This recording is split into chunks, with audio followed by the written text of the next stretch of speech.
Baiklah, pada video kali ini kita akan belajar mengenai uji normalitas. Uji normalitas yang akan kita gunakan kali ini yaitu uji normalitas Kolmogorov-Smirnov. Berikut merupakan contoh soalnya. Disajikan data nilai hafalan sholat siswa kelas 5A sebanyak 30 siswa. Didapatkan data seperti pada tabel di bawah ini. Tabel ini selidikilah dengan nilai signifikan 5% atau alfa sama dengan 5%, apakah data tersebut diambil dari populasi yang berdistribusi normal? Nah, kita urutkan terlebih dahulu data-data ini. Sebagai langkah awalnya, yaitu dengan kita blok,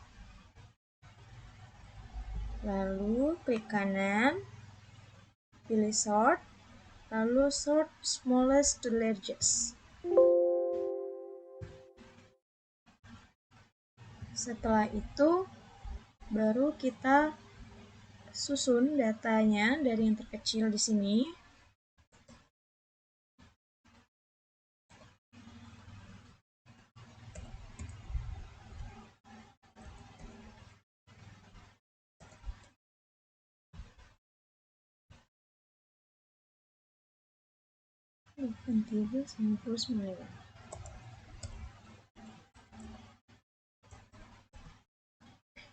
Setelah itu kita tentukan frekuensi masing-masing XI ini, yaitu dengan cara sama dengan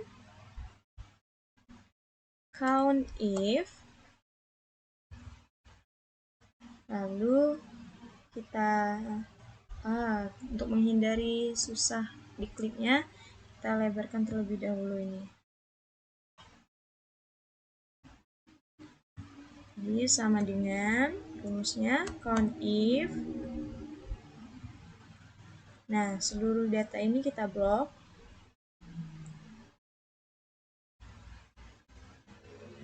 Lalu menurut Excel ini harus diberikan titik 2 untuk kriterianya. Maksudnya titik koma. Sedangkan di Excel lain mungkin ada yang koma, jadi sesuaikan menurut Excel masing-masing. Lalu kita klik XI yang pertama, kurung enter. Jadi frekuensinya ada 3 ya. Lalu kita drop enter. Oke, setelah itu kita hitung jumlah frekuensinya atau banyak datanya dengan rumus sama dengan sum. Kita blok lagi, lalu enter. Benar ya, 30. Setelah itu kita hitung, saya mau hitung rata-ratanya dulu dengan rumus average,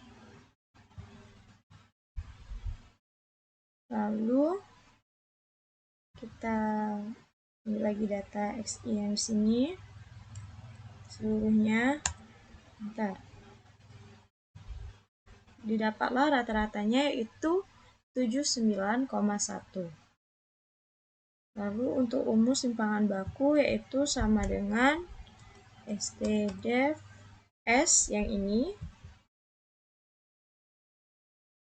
Kita ulangi lagi semua data yang ada di sini. Nah, didapatlah simpangan bakunya. Kembali lagi ke tabel ini, kita cari frekuensi kumulatifnya, yaitu untuk data awal ini sama dengan frekuensi kelasnya ya. Kita enter 3. Lalu untuk yang kelas kedua, frekuensi kumulatifnya yaitu sama dengan frekuensi kumulatif kelas sebelum ditambah dengan frekuensi kelasnya sendiri. Kita enter 8. Lalu kita drag and drop. Setelah itu kita cari nilai fs-nya dengan rumus sama dengan frekuensi kumulatif dibagi dengan N atau jumlah frekuensinya atau banyak data. Karena N ini bernilai tetap, maka kita harus tambahkan dolar, yaitu dengan cara menggunakan F4. Jika Excel Anda tidak bisa menggunakan F4, bisa menekan Fn dan F4 bersamaan, seperti Excel saya.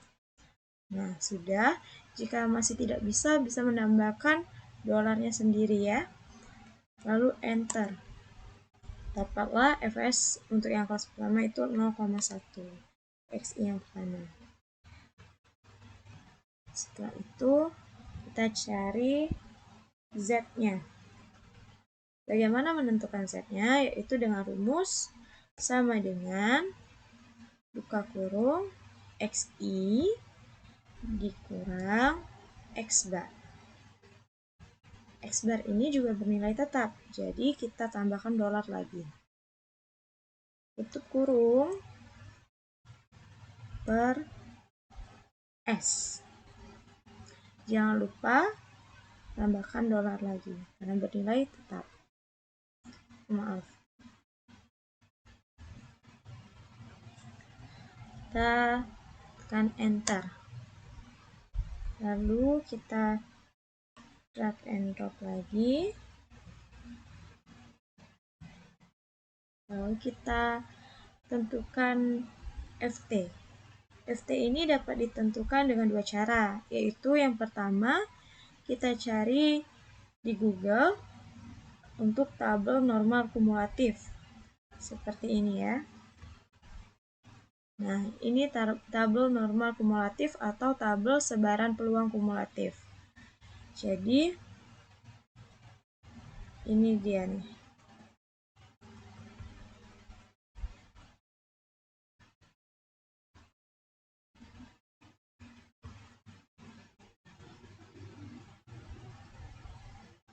Ini untuk yang 0,5. Ya, setelah itu atau kita bisa mencarinya dengan rumus Excel agar lebih spesifik, yaitu dengan rumus sama dengan norm this, norms yang ini ya. Lalu, maaf, kita ulangi lagi. Seru sama dengan norms this. Kita tekan Z ini untuk X yang pertama. Nah, ini bisa kita drag and drop. Setelah itu kita tentukan FT min Fs-nya. Itu sama rumusnya dengan FT min Fs. Tetap T kurang Fs. Kita enter.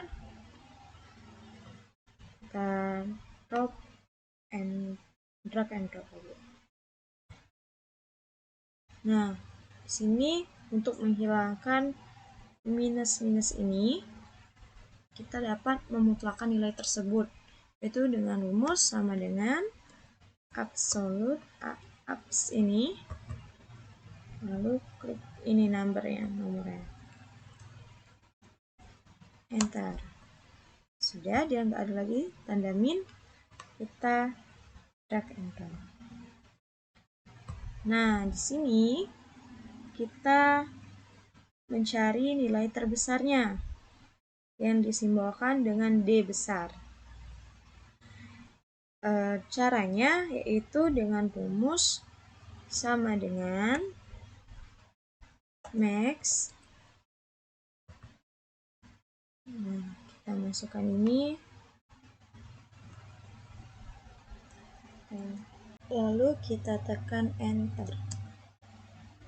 Nah, sekarang kita menentukan nilai tabel Kolmogorov-Smirnov dengan tingkat signifikansi 5% atau 0,05 dengan jumlah sampel sebanyak 30. Kita lihat di sini. Di sini 0,05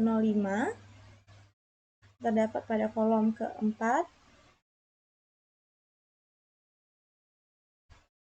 Kita cari jumlah sampel yang 30. 1, 2, 3, 4.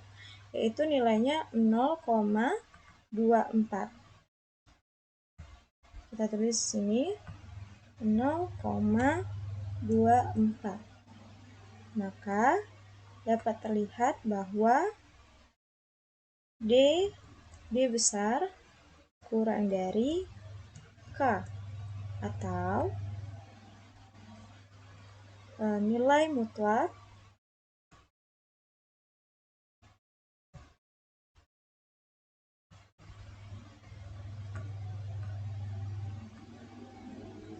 atau nilai mutlak Ft min Fs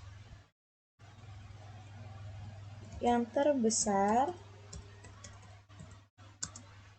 kurang dari nilai tabel Kolmogorov-Smirnov.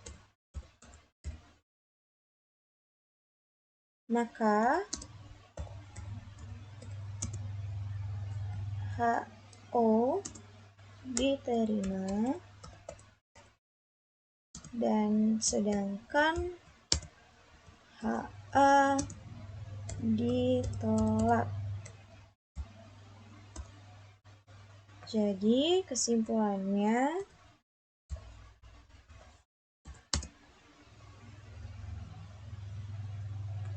nilai hafalan sholat siswa kelas 5A berdistribusi normal. Ini bisa kita highlight.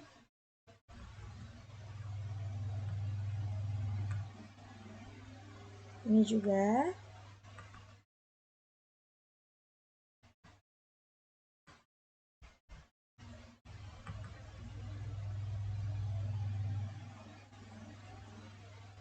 Nah, itulah dia tutorial atau tata cara menguji normalitas Kolmogorov-Smirnov dari data yang telah diketahui. Untuk video selanjutnya akan menjelaskan tentang tata cara menguji normalitas dengan chi-square. Terima kasih.